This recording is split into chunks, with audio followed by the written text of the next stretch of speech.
또 하나 이준석 대표가 뭐 초조해서 그런지는 모르겠지만 뜬금없이 아마 이것도 저는 피해망상이라고 보는데 정계 개편 얘기를 하고 있어요. 지금 윤석열 그쪽에서는 그 정계 개편 그런 쪽에 더 신경을 쓰고 있는 것 같다.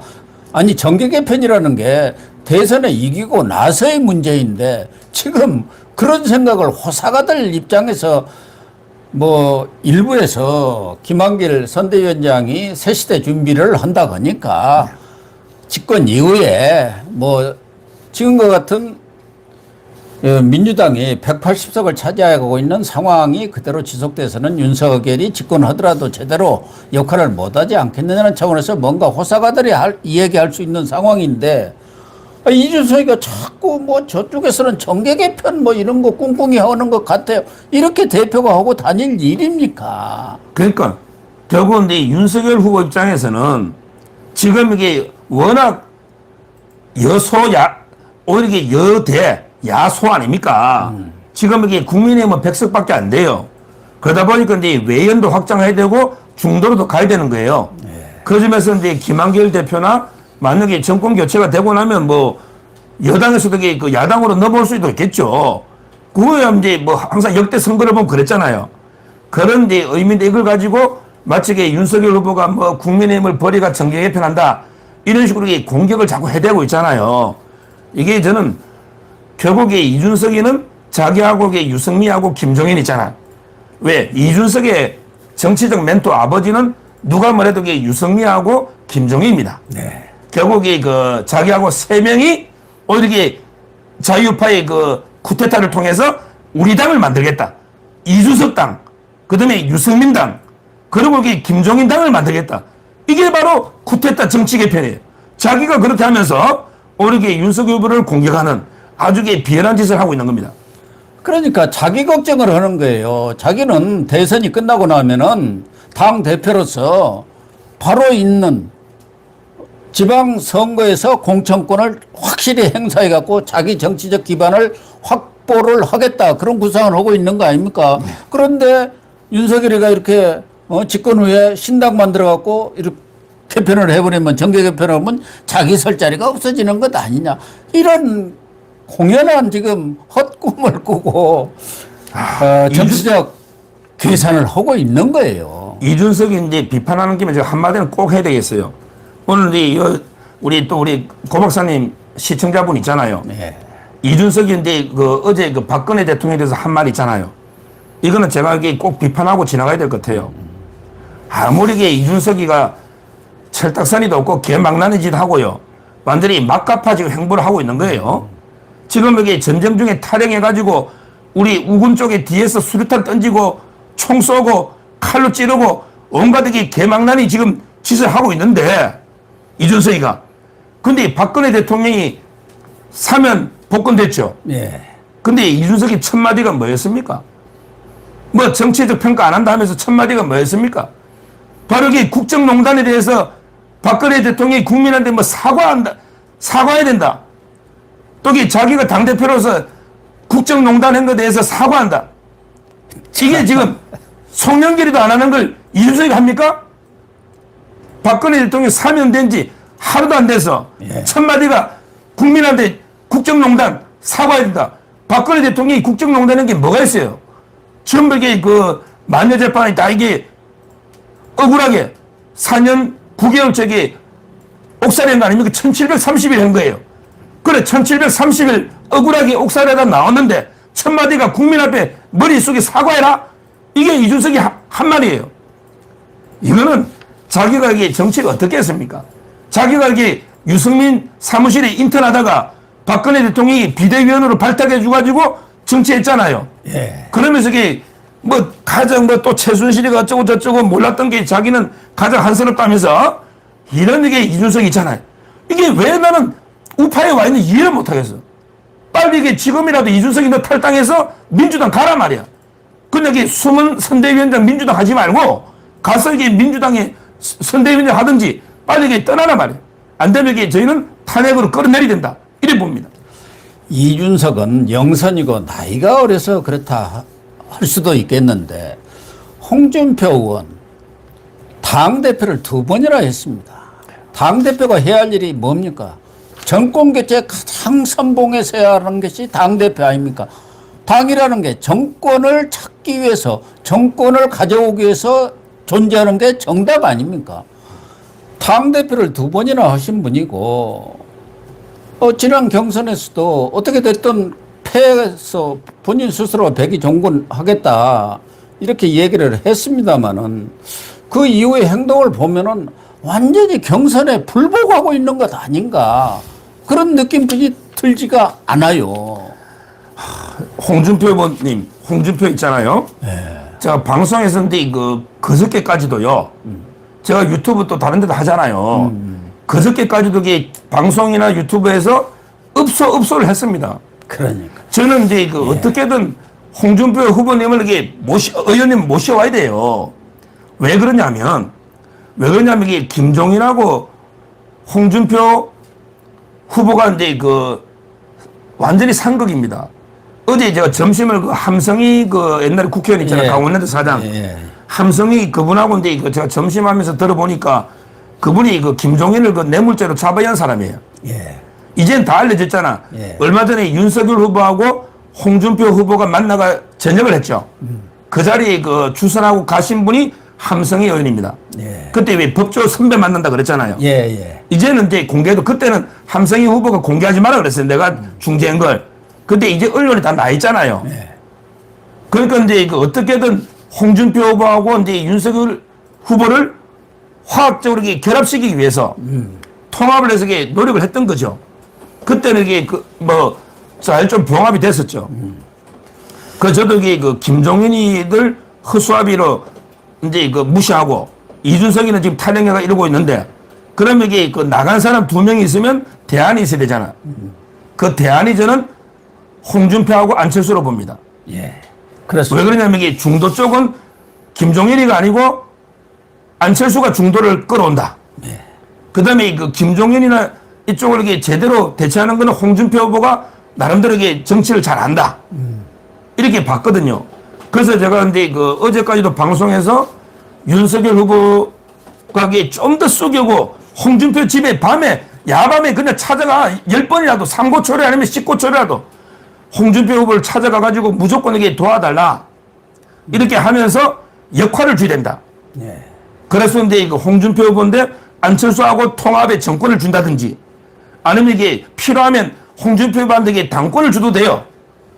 뭔가 역할을 줘야 된다. 이렇게 제가 계속 홍준표 후보를 어떻게든 끌어내려고 읍소를 했거든요.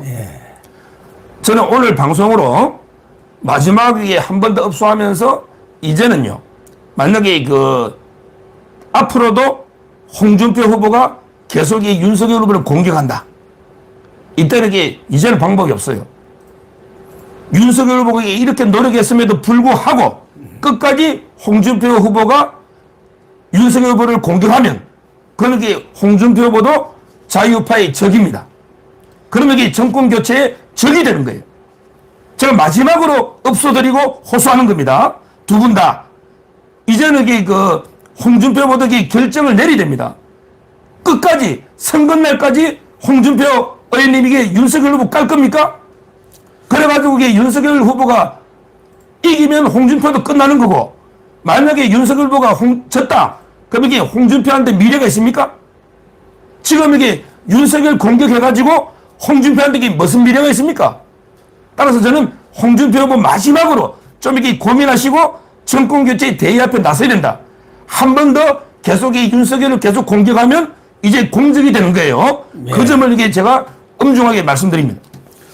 우리 서정욱 변호사가 홍준표 의원에 대해서는 개인적으로 상당히 애착을 마지막까지 대하셨으니까 갖고 있었는데 사실 최근에 홍준표 의원 하는 것 보면은 정말 이분이 그렇게 정치 경력도 많이 쌓으신 분인데 꼭 이렇게 행동을 해야 하느냐 그런 생각이 참 많이 듭니다.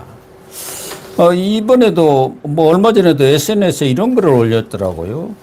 나는 윤 후보와 정책도 다르고 후보 가족 비리의 쉴드 그러니까 방패를 칠 그런 자신도 없어서 도저히 전면에 나설 수 없다.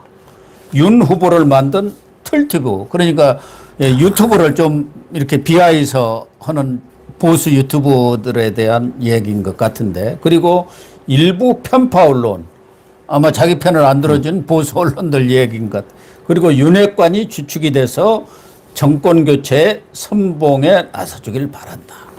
이게 정말 홍준표 의원이 해야 할 말입니까? 더군다나 본인이 뭐 그 청년들인가 그 몇만 명 들어와가지고 얼씨고 절씨고 하고 지지를 하니까 그게 전부인 것처럼 거기에 도취돼서 그러는 것 같은데, 정말 오판을 하고 계신 것 아닌가, 또 착각을 하고 계신 거 아닌가 하는 생각도 들고, 어제 김건희 씨의 사과에 대해서도 하다못해 이준석까지도 참 용기를 냈다 이렇게 칭찬을 하고 나섰지 않습니까?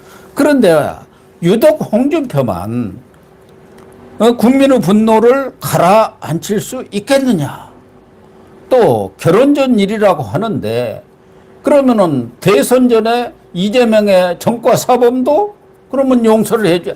아니 이재명의 전과 사범하고 그 대선 후보하고 아니 아무런 윤석열과 관계없는 결혼 전에 얘기하고 어떻게 등치가 됩니까? 왜 이런 얘기를 지금 이렇게 해갖고 어깃장을 놓고 당내 분열을 이렇게 자꾸 부추기고 있는 거예요. 도대체 이해가 안 가는 사람입니다. 그러니까 결국에 지금 윤석열 후보가 위기 상황 맞잖아요. 네. 절체절명의 위기입니다. 지지율이 지금 엎치락뒤치락하고 있어요. 그런데 저는 이게 좌파들의 공격 때문에 된 게 아니에요. 내부 분열 때문에. 결국은 이제 전쟁에서 가장 중요한 거는 적전 분열입니다. 네. 적전 분열 하니까 이게 그 내부에서 이게 무너지는 거예요. 우리가 이게 그 인조 병자호란 있잖아요. 인조덕이 피난 가면서 눈물을 흘리면서 그 한 말이요. 나라는 항상 내부에서 먼저 무너지고 외침에서 무너진다. 이런 게 말입니다. 뭐든지 가정도 내부에서 먼저 가족끼리 싸우다가 내부에서 먼저 무너지고, 나라도 마찬가지고 모든 게 내부에서부터, 과열도 내부에서부터 썩어가는 거예요. 예. 밖이 아니고. 지금 이게 그 홍준표, 이준석 때문에 저는 지지율 하락의 가장 큰 원인이다. 이렇게 보이고요. 아마 이제 홍준표 의원은 이제 그 털투베라는 거 있잖아. 뭐 신의 한 수부터 해가지고 여러 유튜버들이 이제 윤석열을 많이 지지했죠. 그리고 이제 홍준표를 비판하니까 아마 그게 섭섭했던 것 같아요. 뭐 그럴 수 있죠. 섭섭할 수 있지. 근데 섭섭해도. 근데 본인이 그래도 이게 나중에 뭐 또 대통령을 꿈꾸는지 뭔지 모르지만, 그렇지만 이게 그 유튜버들도 이게 털투버라고 비난할 게, 그분들이 나라 걱정하는 우리 자유파의 진짜 이게 진정한 자유파 어르신들입니다. 이분들을 비하해가지고 털투버다. 이게 좌파들도 이게 뭐 털딱이니 좌파들이 쓰는 용어잖아. 예. 이래가지고 이게 홍준표 후보 미래가 있습니까? 그리고 윤핵관, 자꾸 이게 윤핵관 비판하는데, 그러면 홍준표 후보는 왜 핵심 관계자가 한 명도 없어요? 그건 본인 잘못이에요. 지금 이게 홍핵관이 왜 없어요? 본인이 사람 관리를 못하니까 본인 밑에 있는 사람 다 떠나갔잖아요. 지금 이게 국회의원 조경태 부산시장 노리니까 조경태 빼고 다 떠나갔잖아요. 예. 그럼 이게 본인이 사람 관리를 잘못한 거지. 본인 홍핵관은 없는데 자꾸 이게 윤핵관만 비판하면 됩니까? 그리고 이게 김건희 사과도 마찬가지예요. 왜 홍준표 후보가 비난에 앞장섭니까? 그럼 이게 도대체 이게 저는 대안이 뭔지, 뭐 어떻게 하자는 건지, 후보 교체하자는 건지, 뭐 어떻게 하자는 거예요, 홍준표 후보가. 후보 낙마하면 자기가 나가겠다는 거, 그 속셈인지 정말 그거 아니에요? 근데 그게 가능한 이야기입니까? 그게 가능하냐고. 정말 이게 남자라면 사내답게 홍준표 후보가요, 가장 즐겨 쓰는 말이 그 절풍목우라는 말이 있어요. 네. 절, 밑으로 절자입니다. 어머니 할 때 어가 아니고 밑으로 절풍, 바람에 머리를 빗는다는 거예요. 그 다음에 목우, 피에다가 머리를 감는 거예요. 옛날에 요순 임금 있잖아. 네. 요순 다음에 우임금이죠. 우임금이 10년 동안 그 황하의 그 물을 있잖아요. 치수한다고 밖에 나가 고생하면서 자기 집을 3번 지나갔어. 근데 집안에도 안 들어가고, 근데 나라를 위해서 온 목숨 바쳐 일한 게 우임금입니다. 네. 이게 바로 절풍모구입니다. 홍준표 어디 가도 절풍목으라고 씁니다. 근데 지금 모습이 관에게 우리 자유우파 승리를 위해서 절풍목으로 싸우고 있습니까? 한 번씩 턱턱 애들한테 그에게 그 단다병으로 계속 윤석열 까는 거, 이게 절풍모구하는 모습이냐 말이에요. 제대로 그 윤석열 후보 정권 교체를 위해서 좀 이게 그 싸워달라. 그래야만 홍준표도 미래가 있다. 그래야만 이게 미래가 있다. 이래 봅니다. 홍준표 의원이 과거 윤석열 후보가 추미애고 그렇게 싸울 때 계속 한 얘기가 뭡니까? 뭐 진심은 아니라고 보지만 그렇게 싸우지 말고 빨리 나와서 정치권으로 오라. 내가 잘 모시겠다. 후배지만 잘 모시겠다. 그렇게 이야기했던 거 아닙니까? 그때만 하더라도 윤석열 지지율은 뭐 하늘 같고 홍준표 지지율이 1, 2%뿐이 안 나오는 그런 상황 아니었습니까? 네. 그렇게 이야기했던 사람이 더군다나 경선을 통해서 깔끔하게 또 본인 스스로도 승복을 하는 그런 인사말을 해놓고 지금 와서는 이렇게 딴소리를 하면서 딴죽을 걸고 있는 거 정말 볼썽사납습니다. 더군다나 그런 정도의 정치적 역량과 경륜을 가지신 분이 애들도 이렇게는 하지는 않는 것 아니겠습니까? 지금 홍준표 후보가 이제 그 진짜 윤석열하고 레드라인을 건너려고 발을 빼는 것 같아요. 지금 홍준표의 가장 첫 건은요, 제가 알기로 이게 여명입니다. 여명. 예. 여명인데 그 여자 대변인입니다. 홍준표 캠프의 대변인이 여명, 이분이 서울시 현재 의원입니다. 서울시 의원에게 엄청나게 어려운 선거에서 의원 됐잖아. 근데 이분이 여명, 이분이 그 윤석열 선대의 그 청년 공동 본부장으로 왔거든요. 그러니까 홍준표 사람이 이제 그 청년 본부장으로 여명이 온 거예요. 근데 여명이 그저께 그 사퇴해버렸습니다. 예, 사퇴. 왜 사퇴했느냐? 신지혜 때. 신지혜 그 페미니즘 있잖아요. 예. 신지혜 왔다고 사퇴하면 이게 말이 됩니까? 아니, 후보가 모든 걸 종합해가 전략적으로 판단해서 야, 신지혜도 필요해. 뭐 김한길도 필요해. 김병준도 필요해. 후보가 하는 거죠. 그런데 그걸 마음에 안 든다고 사퇴해버렸어요. 이 말은 지금 이게 선대위에는 조경태는 홍준표의 핵심이 아닙니다. 예. 조경태는 아니에요. 예. 자, 그렇다면 이게 저는 홍준표 후보가 자기 이제 그 조직을 전부 윤석열 캠프에서 철수시킨 거예요. 이 정도면 홍준표 후보가 이제 윤석열하고 레드라인을 건너려고 지금 이러고 있거든요. 따라서 저는 이게 저희 상당히 지금 심각한 위기인데, 마지막으로 아까도 말했지만 홍준표 후보께 제가 그 단재 신치호생처럼 불복하는 후보에게 미래는 없다. 이 말씀을 제가 마지막 오늘까지만 드리고요. 다시 이게 그 홍준표 후보가 계속 윤석열을 뭐 뒤싸움 깐다.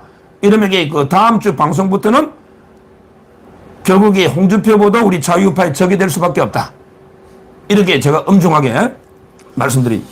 문제는 뭐 자유우파 보수 세력이 총 단결해도 과연 저 거대한 민주당 여권을 이길 수 있느냐인데, 지금처럼 김종인, 이준석, 홍준표 정말 윤석열 후보를 팔 걷어붙이고 도와줘야 할 사람들이 이렇게 딴짓을 벌이면서 자기 정치를 하고 있으니 정말 걱정이 아닐 수 없습니다.